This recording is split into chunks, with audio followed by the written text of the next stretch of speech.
Claire Creatives is a dynamic YouTube channel that is dedicated to exploring and sharing inspiring stories from a wide range of fields. We find work is so slow. Okay. We find yourself working as if you are alone. So all that is what brought you to write the Valuable Character. So the book we are talking about is Valuable Character. It's mainly for the youth, especially those in high school, secondary school, university, and probably those young people who are also out of university. I broke this this content into 4 volumes. The volumes are the ones that I'm calling series. Okay. Whatever I mention here, just notice already in the other book. So, if someone buys this, if someone gets this, you don't need the 4. But if you get one of these, you need the second, the third, and the fourth. Whichever field you talk of, research has a lot to do with the development. One of the reasons why I like research is because of reading culture that I brought along the way. Hello viewers, welcome to this podcast, Claire Creatives. Today we are very privileged and happy to have a guest on this podcast, and I'm Claire Wanda, and I'll be hosting him. We have a wonderful friend. He's called Joe Walusimbi. So I've known Joe Walusimbi as a friend and an OB, but one thing that I can talk about him is that Joe has always been interested in writing, in reading, in doing research, and all that. And from that background, somehow I've discovered that he has continued to carry on, with that passion, and he has continued to research, write books, and he has a number of books he has written, so he'll be telling us about all that. But most importantly is the innovative bit about this whole thing. Like he has written books, he has done research about several things that he'll be telling us about. So without any further ado, please join me and we welcome Joe Walusimbi. Joe, you're welcome on this platform. Thank you, Claire. Yes. Nice to meet you again. It has been long for sure. All right. Yes, I remember those days when we used to have those discussions, and we talked a lot. But anyways, today, as a writer, I'm here on Claire's podcast to talk about a lot, but mainly, as she has already said, about writing. Yes, I'm a writer, I'm a researcher, and yes, I've gone ahead with initiatives in writing. I've done a number of researches, not alone, some of them for my own, others with the other organizations, mainly character, with the character and the youth, to do with the youth. I've interacted with them at times. I do these researches when they don't know that I'm doing a research. Okay. To make sure that they get real content. And yes, I've come up with good content that I believe will help the whole country. Mainly because I discovered character is a thing, like it's fate. One good writer mentioned it, is fate. And I picked interest in that. How can someone say character is fate? I went ahead and started looking around, and I can conclude right now and tell you, surely, character is fate. So, Joe, you're saying character is fate, but you see, in our culture as Africans, or probably Ugandans, writing is not a thing, reading is not, it's not, that catchy thing that someone would really carry on, that culture. So, and actually there is a saying that if you want to hide information from an African, write it in a book. So for you decided to take the path of writing. I love writing, and for me particularly, I write music. music is different in a way that I'm going to write and somehow sing it, and people love music. Naturally, even in the African culture, people love music. So I'm sure people are going to probably listen to that song, sing it, sing along, you know. But for writing a book and you put it out there, yeah, it's a bit tricky. So I would like to find out from you. You've talked about the valuable character. I would like to find out, why did you particularly write, especially to the youth, and also looking at their character? Why did you have a keen interest in that? Wow, thank you so much, Claire. You see, you've mentioned something about writing, and you really realize that, yes, even with music, someone may enjoy music not knowing someone wrote a song that somewhere.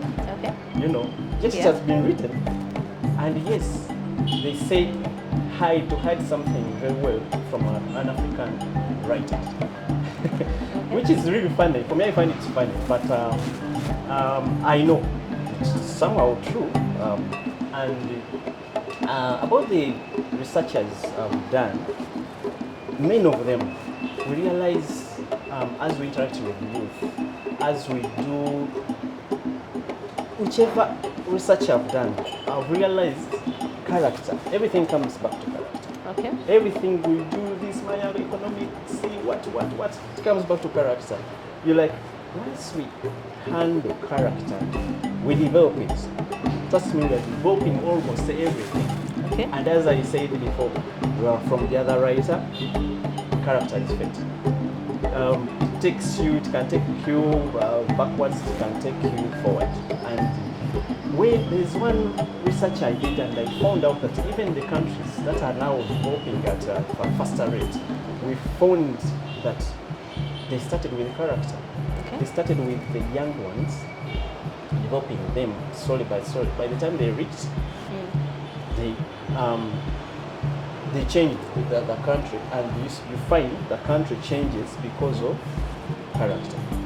Right from the people who are young. The young people, yes. So we look at harnessing the young the youth's character, for us to have that whole development. So you're looking at having their values, their character developed, but in a particular way, yeah? Yes. So maybe I'll just go to your objectives in writing all these, yes?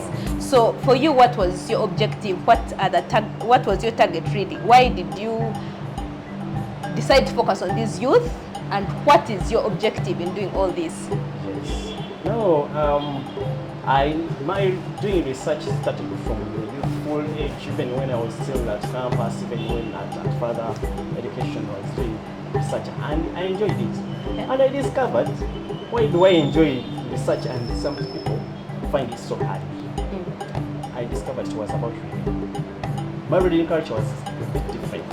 I liked reading. I see something very small and then here I am perusing the reading to get to understand what exactly is in that content.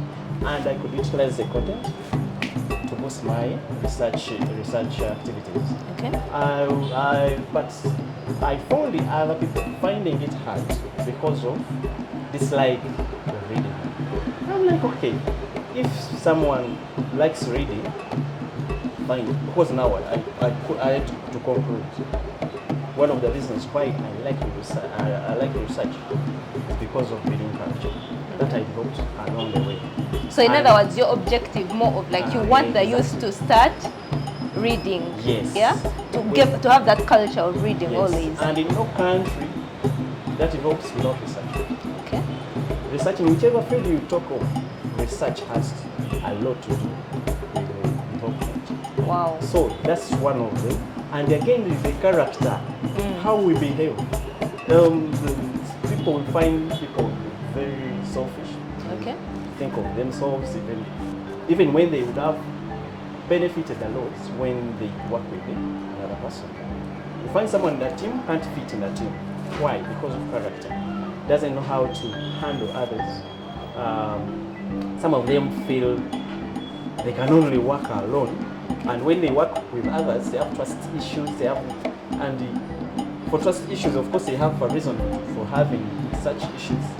You find someone, the whole group has a problem. I've worked with groups that we feel if we had worked together in this way, we Would have progressed and achieved much more. But than because everyone is thinking about alone, themselves, yes. because, we find work is so slow. Okay. We find yourself working alone, as if you were alone. So all that is what brought you to write the valuable character. Yes. So, so the book we are talking about is Valuable Character. This is it. It mainly focuses, it's mainly for the youth, especially those in high school, secondary school, university, and probably those young people who are also out of university. So probably you can look out for it. It's in bookstores. And he'll be telling us more of where the places where we can find this book. But Joe, I want to look at the series. You have a series of Valuable Character. So I'd like you to take us through the series. And then we can proceed. Okay. As you can see, the whole book.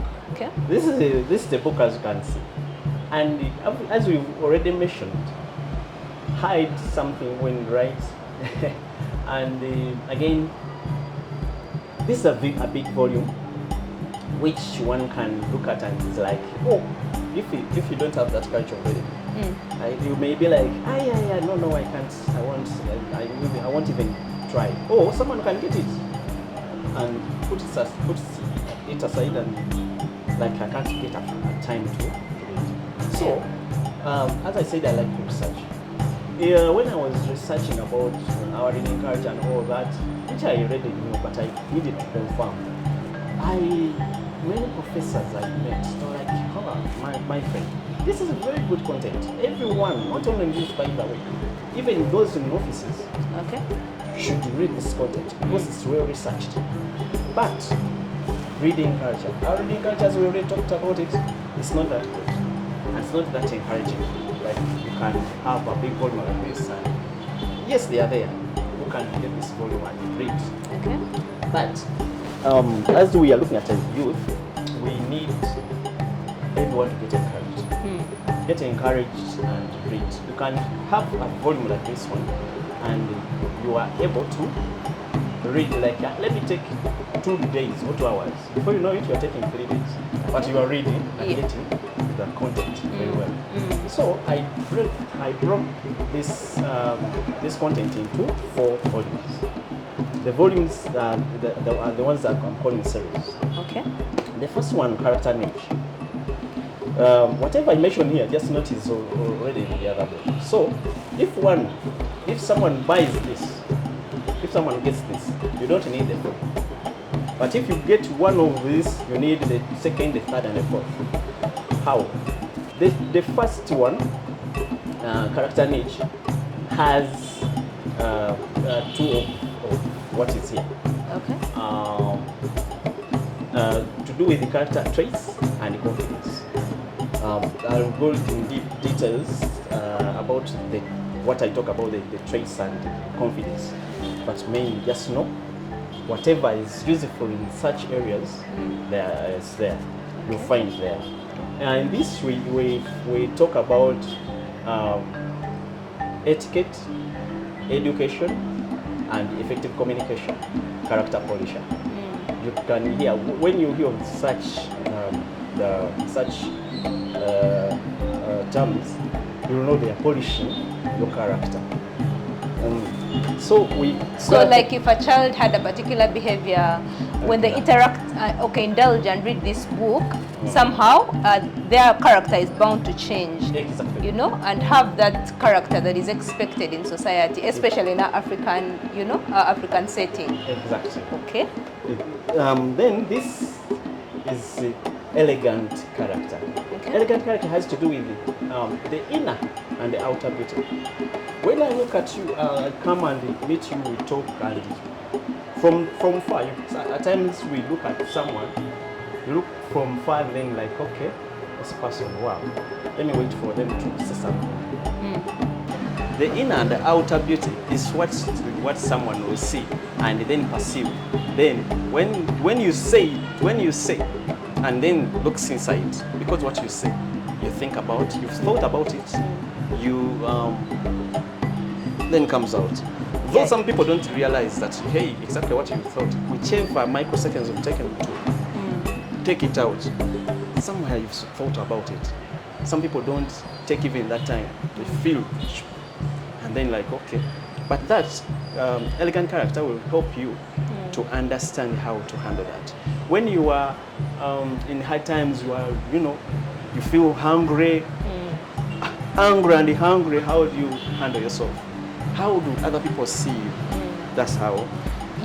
Probably I'll also interject.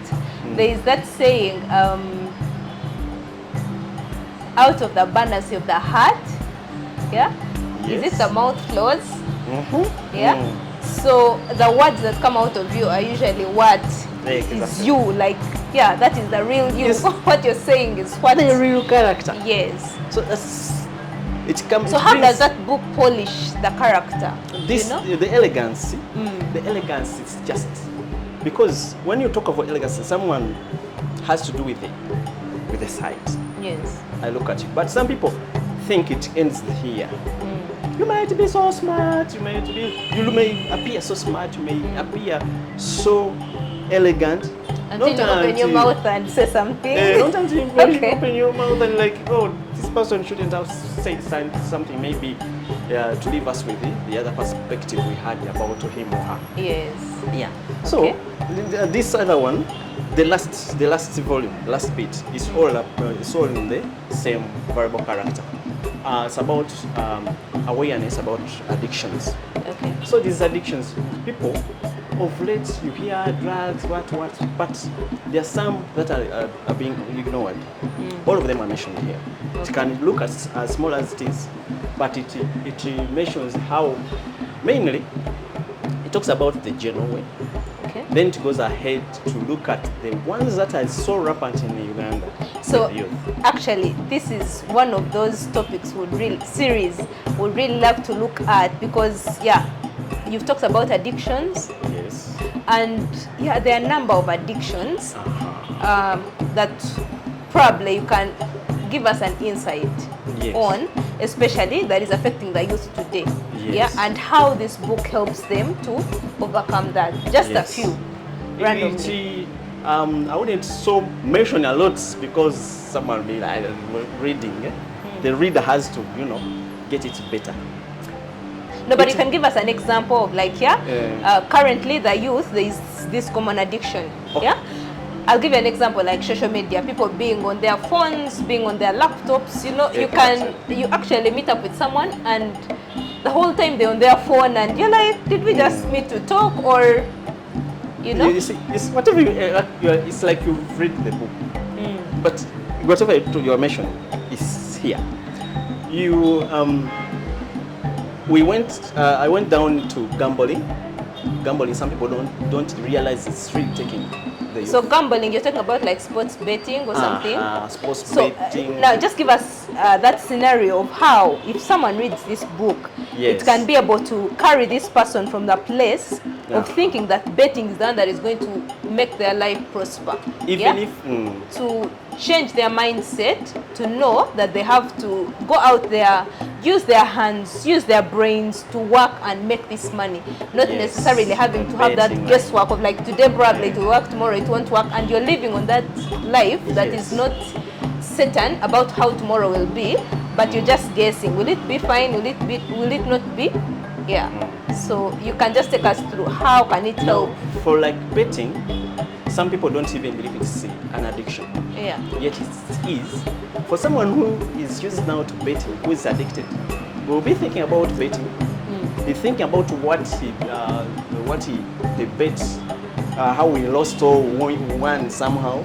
Of course, sometimes this guy is like you are winning because you've had someone as won. So you think about winning. He's thinking about how he lost or winning. He has been betting. He thinks of betting. He thinks of what his brains are all focused on what? Betting to win. Probably, if I can cut you short a bit, most of these young people who do betting actually have their jobs. I remember there's a place where I used to work, and we had this guy who was also working, but he'd also go for betting. It's kind of like a side gig. Let me comment. I think it's a side gig where someone is like, okay, in the evening I'll go do this. It's kind of also like interesting for them. There's a way they enjoy it. But so he's earning somewhere. This is just like a side gig.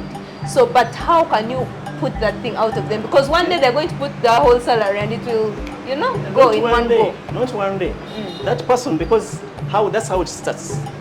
You feel, I have this time, I can use it for betting. Okay. The first time you do it, you enjoy it somehow. And the second time, the third time. Before you know it, you are doing it wholeheartedly. You started with 500. Okay. Before you know it, your salary maybe is not increasing. Before you know it, you are putting 1,000. Before you know it, 10K. Before you know it, at times you find people betting with their phones, putting phones. Now, let me put my phone. How? Because the brain has changed to thinking about that. And before you know it, all your work performance is coming down. Everything, your relationship is being cut. You're starting isolating yourself, and that is not only with the betting, but with even other addictions, just like other addictions. Because when you talk so much about gambling, it's like even you are attacking some people's business. Yet, that's how we go backwards.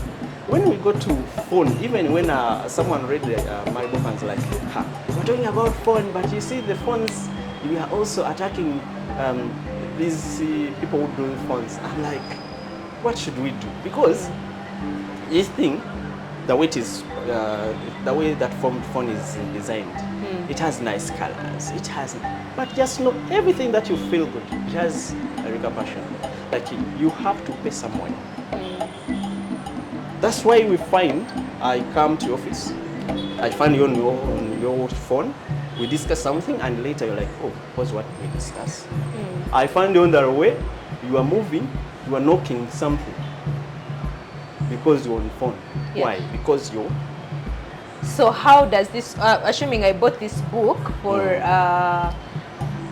friend, yes. I want to see how this book will help this person move from that place where they are at to make them better people. Actually, that's where I was coming. Yes. When you read, the content in there helps you to go away from it. How to start, because it's not even easy. Once you're already addicted, you need those steps, slowly by slowly too.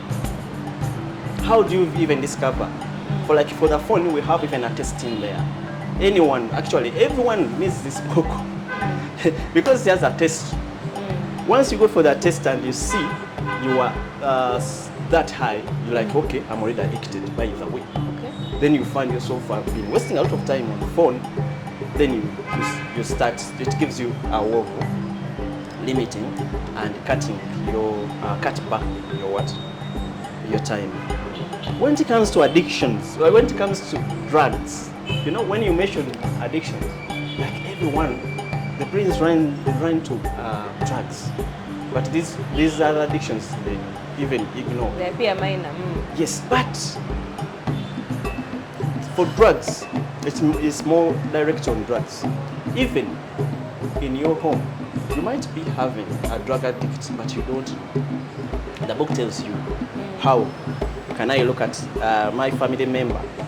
It might not be true at first, or maybe it might not be true because you need not one, not two, but you need like a number of signs to see that. At school, even teachers need this because they will be able to know when I look at this child has these patterns. So there is a possibility that they are addicted to something. Yes. Yeah. It helps, especially probably parents, guardians, even the children themselves. Have a way of guiding these children, probably. Yeah. The child will read it and they will be influenced positively, to change, to walk away from whatever addiction they have. Yeah, to become responsible citizens, let me say. Yeah, and then these other people probably who guide the youth, brothers, sisters, parents, guardians, or teachers, or spiritual leaders. When they read, they're able to use it as a guide to help these young people, the youth, come out of that addiction. Yes. Yeah. So, Joe, thank you very much. We are having a wonderful time. Yeah, we are really learning a lot with this series of valuable character. Yeah. On my part, I think for me, I'm buying several of them to give a bit of friends and young people at home to learn from them and, you know, become responsible people, responsible citizens, you know. Yeah, because when we have a community that is educated, that is willing to learn and get better, then we are in a better place. Yes. Yeah. So we are bound to develop, and at the end of it all, develop as a country. Yeah. So thank you very much, Joe. I think we need to take a break. Yeah. After the break, we are going to be looking at the benefits of this book, The Valuable Character. Yeah. And how we can probably support him, how we can benefit from this book, and also how we can support him to continue with this initiative. It is something that he came up with, and like I told you, it is not something that reading is not a culture that is embraced in Africa. Yeah, but then we need to push it on and on. We need to support such young people who come up and are innovative. We need to support them such that they grow this and we become better people, better citizens. Thank you very much.